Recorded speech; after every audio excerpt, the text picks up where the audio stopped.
नहमदु नसल्ली अला रसूलिहिल करीम अम्मा बाद वअऊज़ु बिल्लाहि मिनश शैतानिर रजीम बिस्मिल्लाहिर रहमानिर रहीम वमा अरसलनाका इल्ला रहमताल लिल आलामीन सदकाल्लाहुल अलियुल अज़ीम। सबाई पढ़ी सल्लल्लाहु अलैहि वसल्लम।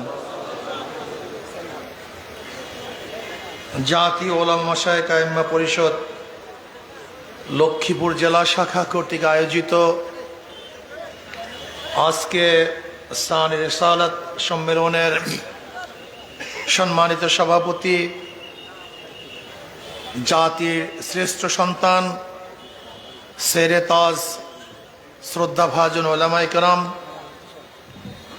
সর্বস্তরের ইসলাম প্রিয় দেশপ্রেমিক ভাইয়ের আমার, শানে রেসালাত, মানে রেসালাত, রেসালতের শান কি, মান কি, নবীগণ দুনিয়াতে কেন আসছেন, আমার নবী আলাইহিস সালাতু ওয়াস সালামকে আল্লাহ পাক কেন প্রেরণ করেছেন। আল্লাহ পাক এই আয়াতের মধ্যে ফরমান, জনাব মুহাম্মদ রাসূলুল্লাহ সাল্লাল্লাহু আলাইহি ওয়াসাল্লামকে গোটা দুনিয়ার জন্য, গোটা আলমের জন্য, গোটা মাখলুকাতের জন্য রহমত হিসাবে প্রেরণ করেছেন।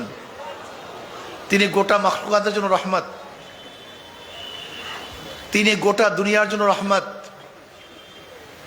গোটা মানুষের জন্য রহমত। মুসলমানদেরকে, মুসলমান শুধু নিজেদের জন্যই দুনিয়াতে আসেন নাই, উখরিজাত লিন্নাস, নবীর উম্মাদকে পাঠানো হয়েছে গোটা মানুষের কল্যাণের জন্য, উখরিজাত লিন্নাস। জনাব মুহাম্মদ রাসূলুল্লাহ সাল্লাল্লাহু আলাইহি ওয়াসাল্লাম এমন এক সমাজ উপহার দিয়েছিলেন যে সমাজের মধ্যে সবাই নিরাপদ ছিল, শুধু মানুষ না। আপনারা জানেন ওমর বিন আব্দুল আজিজ রাহমাতুল্লাহ আলাইহি যখন ইন্তেকাল করেছিলেন, সেই সময় টেলিফোন, টেলেক্স, ফ্যাক্স ছিল না। গ্রাম্য এক কৃষক বলতেছিলেন, ওমর বিন আব্দুল আজিজ দুনিয়াতে নেই। কলি বুঝলা কিভাবে? কলে ওই যে দেখো একটা হিংস্র প্রাণী, নেকড়ে বাঘ, নিরীহ বকরির উপর আক্রমণ করতেছে। যেহেতু ন্যায় পরায়ণ শাসক আজকে দুনিয়াতে নাই, বিধায়ী জুলুম শুরু হয়ে গেছে। কিন্তু ন্যায় পরায়ণ শাসক যদি জীবিত থাকেন, দুনিয়াতে থাকেন, সেখানে এক পশু পশুর উপর জুলুম করে না, মানুষ মানুষের উপর অত্যাচার করে না, অবিচার করে না। সমস্ত মাখলুকাত শান্তি পায়, শান্তিতে বসবাস করতে পারে। নবী আলাইহিস সালাতু ওয়াস সালাম বলেছেন, আমি অচিরেই এমন একটা সমাজ উপহার দেব, মদিনার থেকে হাজরা মাউত পর্যন্ত, মক্কা পর্যন্ত, বিভিন্ন দূরে একজন সুন্দরী, সুশ্রী, আকর্ষণীয় যুবতী মেয়ে একা একা হাঁটবে, ইপটিজিংয়ের শিকার হবে না, লুণ্ঠিত হবে না, ধর্ষিতা হবে না।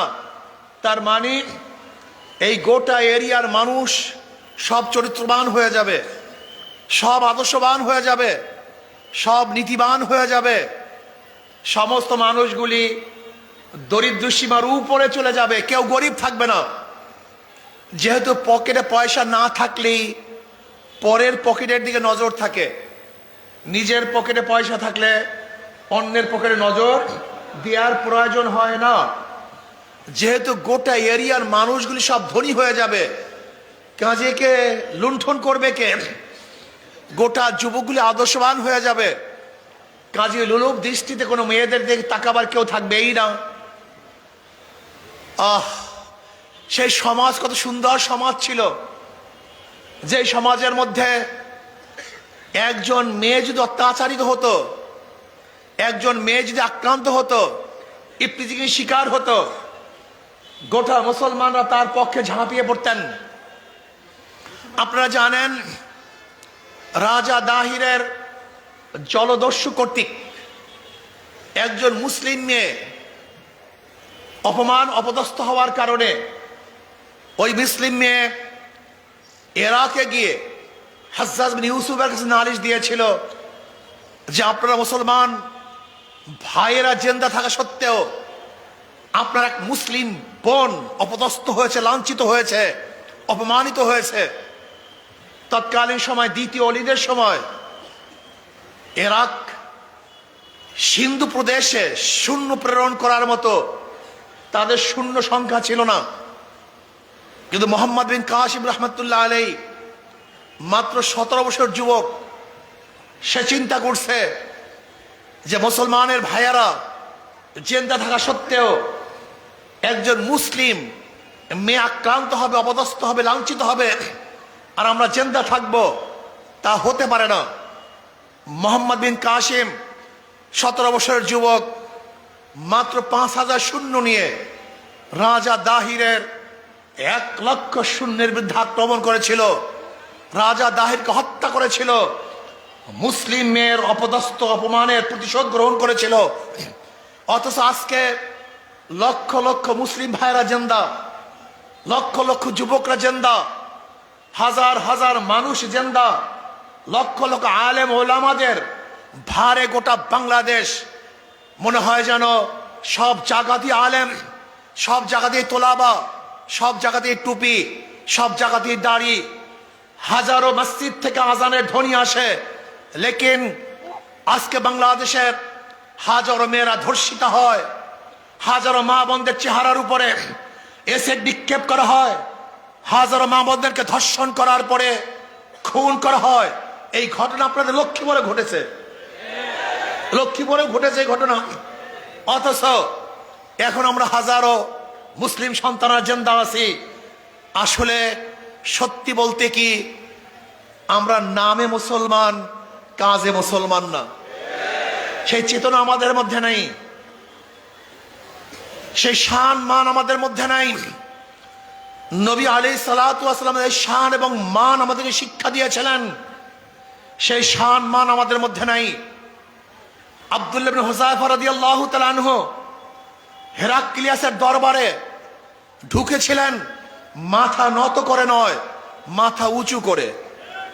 আব্দুল্লাহ ইবনে হুযায়ফা রাদিয়াল্লাহু তাআলা আনহু, আপনারা জানেন হেরাক্লিয়াস বলেছিল আমার কন্যাকে তোমার সাথে বিবাহ দেব, কিন্তু সেই বিবাহ লোভে দিতে পারেন নাই। প্রস্তাব দিয়েছিল আমি আমার রাজ্যের অর্ধেক তোমাকে দিয়ে দেব, রাজ্যের ক্ষমতার লোভে তিনি পারেন নাই। জেলে আবদ্ধ করা হয়েছিল, সেই ভীতিতেও তার ঈমানকে টলাতে পারে নাই। তার সামনে তার সাথীদেরকে তৈলের মধ্যে ভাজা হয়েছিল, লেকিন তারপরও তার ঈমান থেকে বিচ্যুতি ঘটাতে পারেন নাই। তিনি বলেছিলেন হেরাক্কাল, মুসলমান মরতে পারে, জীবন দিতে পারে, কিন্তু কোনো বেঈমানের সামনে মাথা নত করতে পারে না। অথচ আমরাও সেই মুসলমান, শানে রিসালাত, মানে রিসালাত সম্পর্কে আলোচনা করি, কিন্তু আমাদের মাথা নত হয় ফাসিকদের সামনে। আজকে আমরা মাথা ঝুঁকাই বেঈমানদের সামনে।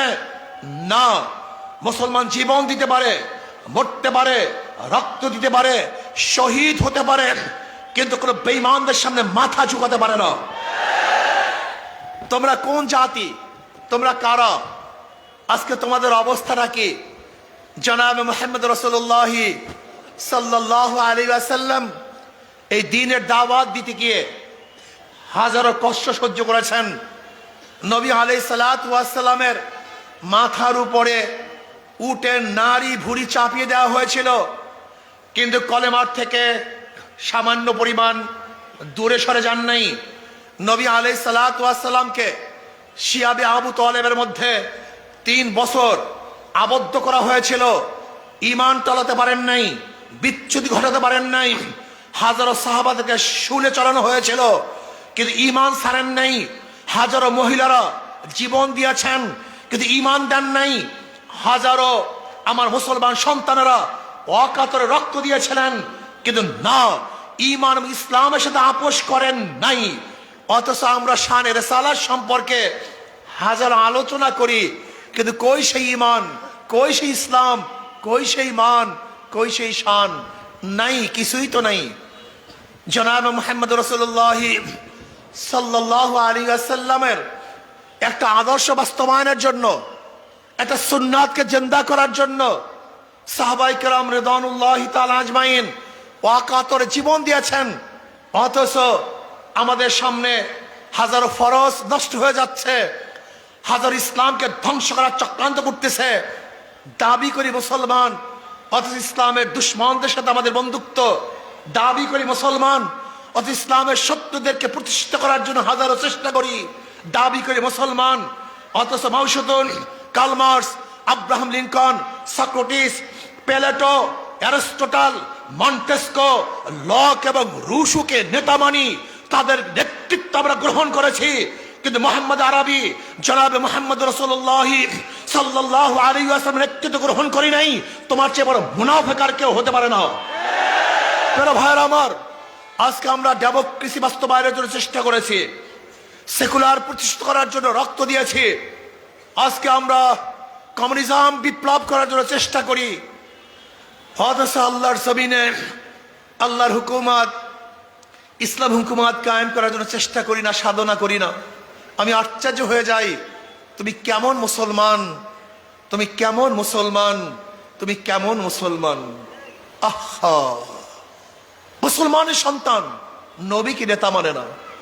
মুসলমানের সন্তানের মুখের মধ্যে স্লোগান থাকে, আমরা সবাই মুজিব সেনা, ভয় করি না বুলেট বোমা। আমরা সবাই জিয়ার সেনা, ভয় করি না বুলেট বোমা। আমরা সবাই এরশাদ সেনা, ভয় করি না বুলেট বোমা। কপাল পোড়া, তোমার জবানের মধ্যে স্লোগান হওয়া উচিত ছিল, আমরা সবাই নবীর সেনা, ভয় করি না বুলেট বোমা। আমরা সবাই রসুল সেনা, ভয় করি না বুলেট বোমা। আমার নেতা তোমার নেতা বিশ্ব নবী মুস্তাফা। এই স্লোগান হওয়া উচিত ছিল, কিন্তু স্লোগান আমাদের মধ্যে নাই। আজকে স্লোগান দেই, জয় বাংলা, অবুক বাংলা, তবুক বাংলা। কপাল পরার জবানের মধ্যে আল্লাহু আকবরের ধ্বনি আসে না, আল্লাহু আকবরের নামের ধ্বনি দেয় না, স্লোগান দেয় না। এমনকি অনেক দলের স্লোগানের মধ্যে আমি দেখেছি, যখন অনেক দলের সম্মেলনের মধ্যে কেউ আল্লাহু আকবরের স্লোগান দিয়েছে, ওই দলের লিডাররা বলেছে এই স্লোগান আমাদের দলের স্লোগান না, এই স্লোগান আমাদের স্লোগান না। হ্যাঁ, আল্লাহু আকবরের স্লোগান তোমার দলের স্লোগান না, এই স্লোগান মুসলমানদের স্লোগান। আল্লাহু আকবরের স্লোগান মুনাফিকদের স্লোগান নয়, এটা মুসলমানদের স্লোগান। আল্লাহু আকবরের স্লোগান এই খ্রিস্টান এবং নাসারাদের স্লোগান নয়, এই স্লোগান মুমিনদের স্লোগান। আল্লাহু আকবরের স্লোগান ঈমান ওয়ালাদের স্লোগান। এই স্লোগানের ভিত্তিতে আমরা রাজা গৌর গোবিন্দের তখ্ত তাউসকে ধ্বংস করেছিলাম। আজকে এই স্লোগানের ভিত্তিতে গোটা দুনিয়ার সমস্ত বাতিল শক্তিকে ইনশাআল্লাহ তসনাস করে ইসলামী রাজ কায়েম করবই করবে ইনশাআল্লাহ। সেই স্লোগান হবে নারায়ে তাকবীর, নারায়ে তাকবীর। এই স্লোগানের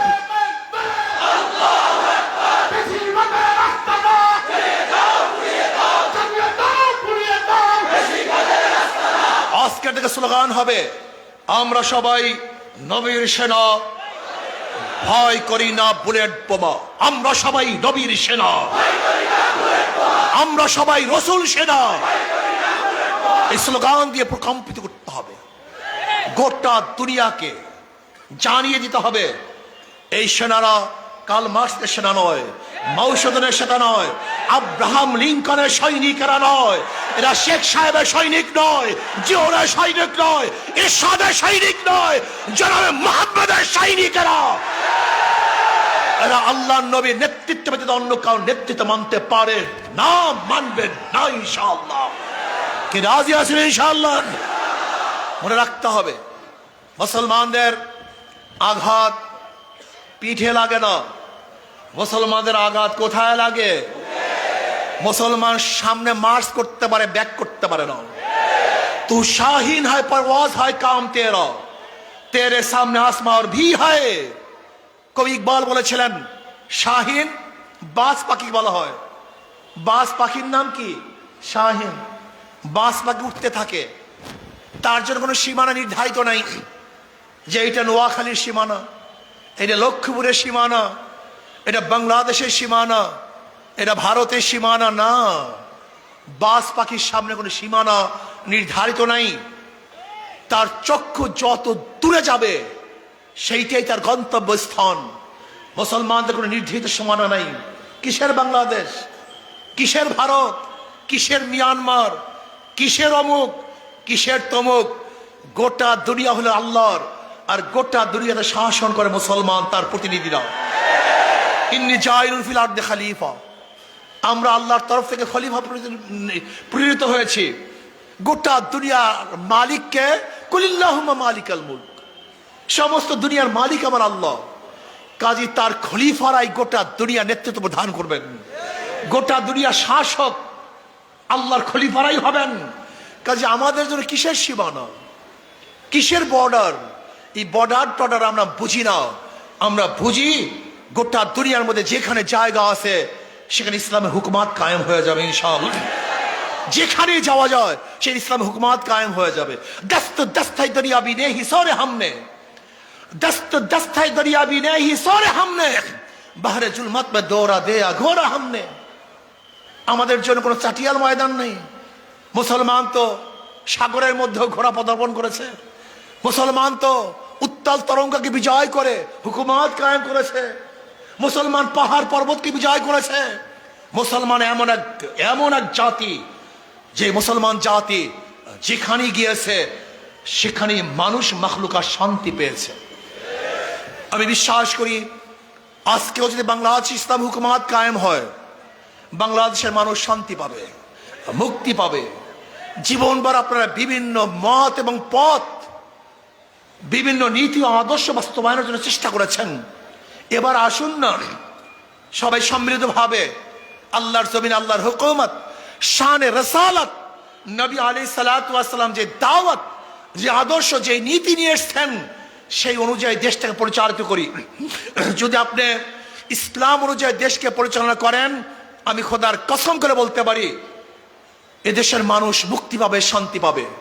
সাম্য, মানবিক মর্যাদা, সামাজিক ন্যায় বিচার প্রতিষ্ঠিত হবে। যেখানে থাকবে না ধর্ষণ, যেখানে থাকবে না জুলুম, যেখানে থাকবে না অত্যাচার, যেখানে থাকবে না অবিচার, প্রত্যেকটা গরিব তার অধিকার ফিরে পাবে। যেখানে শ্রমিকরা তাদের অধিকার বাস্তবায়ন করতে পারবে, যেখানে পুরুষরা অধিকার পাবে, যেখানে মহিলারা অধিকার পাবে, যেখানে জেলে তাঁতি, কামার, মজদুর, ঋষি, প্রত্যেকটা মানুষের অধিকার প্রতিষ্ঠিত হবে। যেখানে যারা গরিব সন্তান অথচ মেধাবী, টাকার অভাবে উচ্চশিক্ষা শিক্ষিত হতে পারছে না, ইসলাম হুকুমাত কায়েম হলে সরকার দায়িত্ব নিয়ে